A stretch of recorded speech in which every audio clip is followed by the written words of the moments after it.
कल्पेश अनिल पांगेकर और नमन साहनी ये दोनों स्नातक की उपाधि ले चुके हैं और उसके बाद उन्होंने इस कोरोना काल में एक नवीन जुगत बढ़ाई।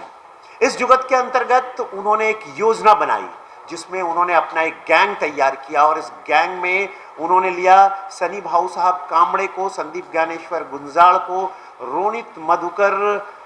कदम को और साथ में लिया हितेश ईश्वर चांडालिया को।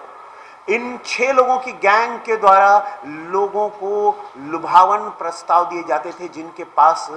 महंगी गाड़ियां हैं लेकिन उन्हें इस कोरोना काल में पैसे की ज़रूरत होती थी। इनमें कुछ टैक्सी गाड़ियां थी, परमिट गाड़ियां थी जिन्हें टूरिस्ट परमिट थे, और दूसरी ऐसी गाड़ियां थी जो निजी थी। लेकिन ज़रूरत के वक्त व्यक्ति अपनी वस्तुओं को, अपनी चीज़ों को किराए पर देने के लिए बाध्य हो जाता है और इसी का फ़ायदा उठाते हुए इन लोगों ने उनसे एग्रीमेंट किए। एग्रीमेंट के बाद उन्होंने टोकन एडवांस लेकर के लोगों को ये गाड़ियां बेचनी शुरू कर दी। जब इनके ओनर्स को, इनके मालिकों को इनकी गाड़ियां का किराया नहीं मिल रहा था तो ये एक एक करके उसकी शोध में निकल पड़े। लेकिन इस शोध मुहिम में उनको कुछ नहीं मिला, उन्हें लौटना पड़ता था खाली हाथ। और इसी क्रम में और जब कभी मिल जाते थे तो उन्हें पूरी गैंग मिलकर इनकी पिटाई करती थी, इनको दहशत निर्माण करती थी, गंदी गंदी गालियां देते थे और उनको कहते थे कि हमने तुम्हारी गाड़ियां बेच दी है, जा जो करना है कर, कुछ हो सकेगा तो हम दे देंगे और नहीं तो तुम्हें कुछ भी नहीं मिलेगा।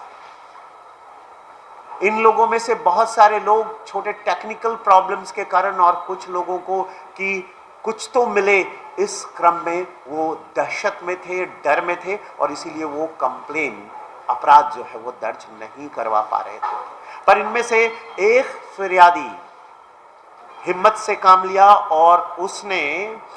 सुनील नामदेव राह पसरे ने अपना कंप्लेन रजिस्टर किया और उसकी इर्टिगा गाड़ी के क्रम में जब किंगपिन कल्पेश अनिल पांगेकर को उसके जो दामाद है उसके घर से,